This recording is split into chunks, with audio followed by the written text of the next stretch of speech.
Le 24 juillet sera un moment historique lors du lancement du programme de tennis de table aux Jeux Olympiques de Tokyo 2020. La Sud-Africaine Geneviève Lenz deviendra alors la première femme arbitre africaine à occuper cette fonction dans une compétition qui opposera 172 participants de 24 pays. Sa propre participation à Tokyo représentera une étape importante dans un sport dominé par les hommes et qui manque de financement. La seule femme arbitre de tennis de table sur le continent, qualifiée internationalement, doit son succès au changement dans les règles du tennis de table qu'a apporté le Comité international olympique.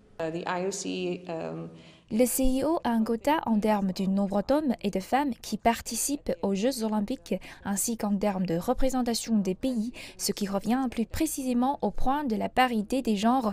Donc je pense que de nombreuses fédérations sportives, en particulier celles de tennis de table, se sont d'elles-mêmes alignées sur ce que représentent ces politiques et stipulations du CIO pour les Jeux olympiques. À Tokyo, elle sera la seule femme au sein de son équipe de 3 arbitres. Geneviève Lenz a travaillé dur et a effectué de nombreux sacrifices pour passer de simple arbitre à arbitre international. Elle a tout un tas d'expériences internationales, y compris des arbitrages aux JO de Londres en 2012, aux JO de la jeunesse de Singapour en 2010 et aux Jeux paralympiques de Beijing en 2008. Elle prévoit que la Chine, qui a produit des médaillés d'or lors des 3 derniers Jeux olympiques, dominera à Tokyo. La Chine a toujours été le leader au tennis de table. À chaque championnat, à chaque événement, les Chinois dominent ce sport et ils y sont très bons. Tous leurs joueurs sont très disciplinés, ce qui en fait les leaders de ce sport et je pense que le monde entier les admire. Nous avons toujours une blague entre nous qui consiste à dire « Oh, je sais que le finaliste sera la Chine ». C'est en quelque sorte barbant, c'est barbant pour eux.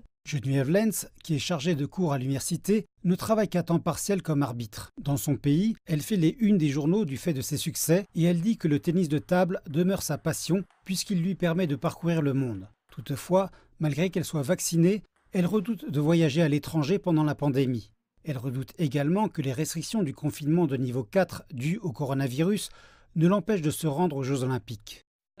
Il y a tout un tas d'incertitudes. Moi-même, en ce moment, je ne sais vraiment pas si je serai en mesure de me rendre à Johannesburg si des restrictions plus strictes devaient intervenir. Geneviève Lenz est censée se rendre à Tokyo le 20 juillet, si tout se passe comme prévu.